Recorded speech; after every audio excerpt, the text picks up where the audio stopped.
Last episode में हमने देखा था कि नियो ने इस मांगो के पावर्स को अपने अंदर एब्जॉर्ब कर ही लिया था और अब ये होते ही अचानक से सब कुछ ब्लैंक हो जाता है, जिस पर तभी चॉपिंग नियो से कहता है कि चलो उठ जाओ, तुमने फाइनली उस एसेंस को अपने अंदर एब्जॉर्ब कर ही लिया। तब नियो अचानक से अपनी आंखों को खोलते हुए कहता है कि चॉपिंग आखिर तुम कहाँ चले गए थे, और ये कहकर नियो अब उठ के बैठ जाता है, जिस पर चॉपिंग बताता है कि चूंकि उस आदमी ने तुम्हारे मेटालिक मास्टर सोल को ब्लॉक कर दिया था, इसीलिए मैं भी उसी सील में फंस गया था, मगर इस पावरफुल एसेंस के एब्जॉर्ब करते ही वो पावरफुल स्पेल भी टूट गया। तब नियो कहता है कि वाकई में वो आदमी बहुत ही ज्यादा डेंजरस था। और अब इधर मोलो नियो को देखते ही कहता है कि देखो ब्रदर, नियो जाग गया, और ये कह के सब कोई आके अब नियो को देखने लगते हैं, जिस पर अब मोलो नियो को बताता है कि कल रात तुम उस एसेंस को एब्जॉर्ब करते करते बेहोश हो गए थे, लेकिन तभी एन वक्त पे मास्टर आ गए थे जिन्होंने उस एसेंस को तुम्हारे बॉडी में एब्जॉर्ब करने में हेल्प की। तब ये सुन के नियो को लगता है कि मोलो ने उसके मास्टर की बात की है, इसीलिए नियो थोड़ा शौक होते हुए कहता है कि क्या मास्टर वापिस आ गए, जिस पर अब हेमस्टार सेट के ये मास्टर नियो की ओर जाते हुए कहते हैं कि पता नहीं ये तुम्हारा लक है या फिर कोई और चीज, क्योंकि इतने पावरफुल बीस्ट के एसेंस को डायरेक्टली एब्जॉर्ब कर लेना ये तो हम एल्डरो की भी बस की बात नहीं है। तब नियो इस मास्टर को ग्रीट करते हुए कहता है कि मेरी जान बचाने के लिए आपका बहुत बहुत शुक्रिया, लेकिन आपको पता कैसे चला कि हम लोग डेंजर में हैं।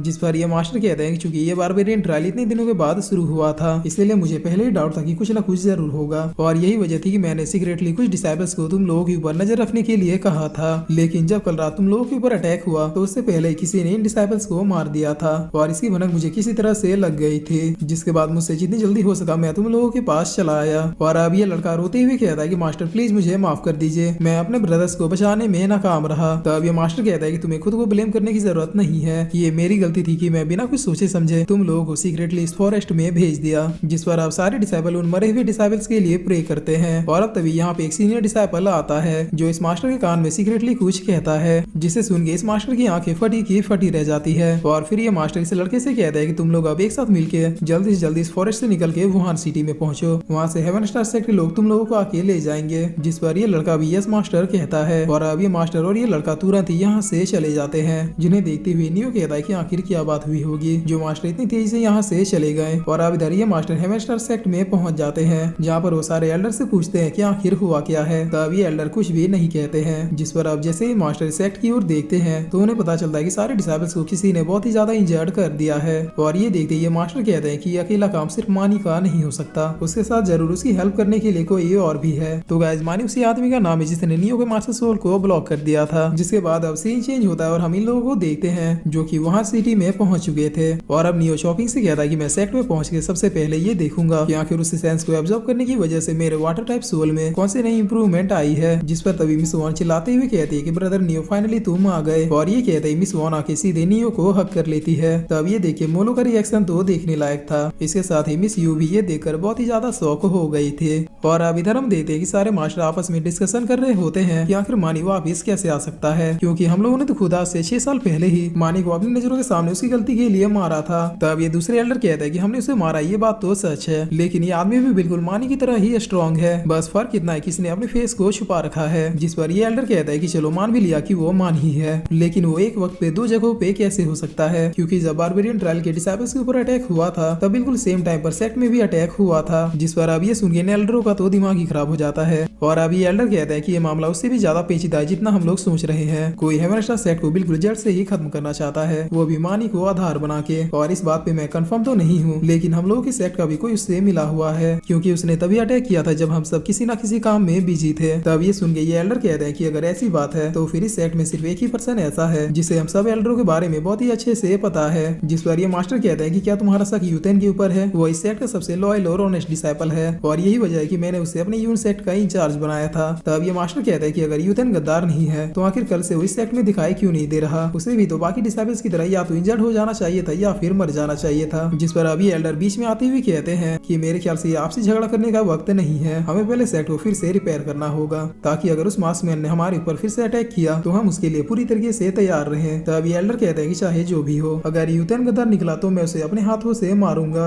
और अब सीन चेंज होता है और हम मिस वॉन और नियो को बैठे हुए देखते हैं, जहाँ पर वॉन कह रही थी कि मैंने जैसे ही सुना कि बारबेरियन ट्रायल को शुरू कर दिया गया है और इस ट्रायल में तुम लोगों के ऊपर अटैक हुआ है, तो मैं तुरंत ही तुमसे मिलने के लिए चली आई। और हाँ, तुम्हें एक और बात बतानी थी कि मैं और मेरे फादर इस सिटी से थोड़े दिन के लिए बाहर जा रहे हैं, इसीलिए अगर तुम्हें किसी चीज की जरूरत हो तो तुम अंकल वोंग से कह सकते हो। तब नियो भी वॉन की बातों को बहुत ही ध्यान से सुन रहा था और अब शॉपिंग किया था कि नियो ये अचानक से तुम्हारा हार्ट बीट क्यों बढ़ने लगा, क्या इसकी वजह मिस वॉन है? और फिर शॉपिंग किया था कि मिस वॉन और मिस यू दोनों ही तुम्हारे लिए परफेक्ट है, इसीलिए अब तो ये देखना बहुत ही ज्यादा इंटरेस्टिंग होगा कि आखिर तुम इन दोनों में से किसे चूज करते हो। तब नियो कहता है कि ये तुम क्या बकवास कर रहे हो, जिस पर शॉपिंग किया था कि मेरे सामने अब ये नाटक करना बंद करो, तुम भी जानते हो कि ये दोनों लड़कियां तुम्हें पसंद करती है। और अब मिस वॉन नियो से कहती है कि मेरे ख्याल से अब मुझे चलना चाहिए, और इतना कह के वॉन यहाँ से चली जाती है, जिस पर इधर यू जेलसी के कारण मोलो के ऊपर अपना सारा गुस्सा उतार रही थी। तब मोलो यू के सामने अपना इंप्रेशन झाड़ते हुए कहता है कि ब्रदर नियो हैंडसम है, इसमें कोई भी शक नहीं है, लेकिन मेरी माँ कहती थी कि मैं भी किसी शहजादे से कम नहीं दिखता।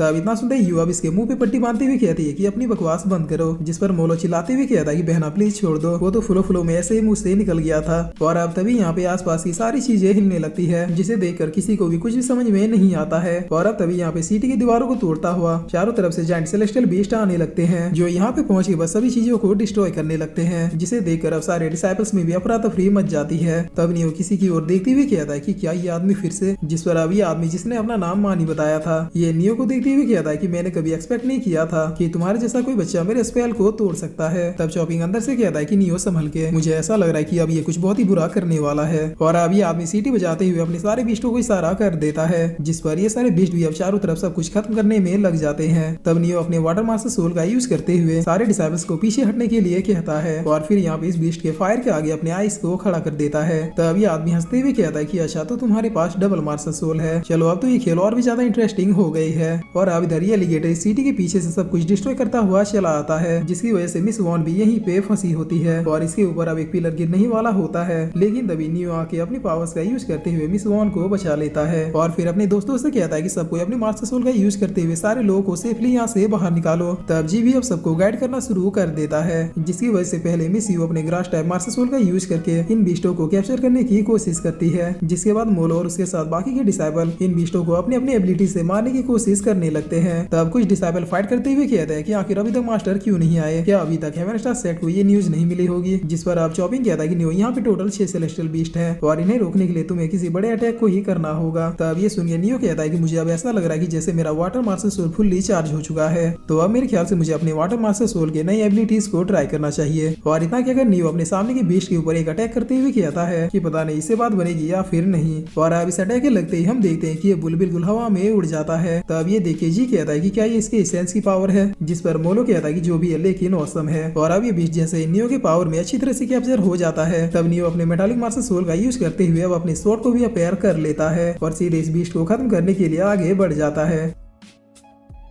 और फिर इसी के साथ ये एपिसोड यहीं पे खत्म होता है।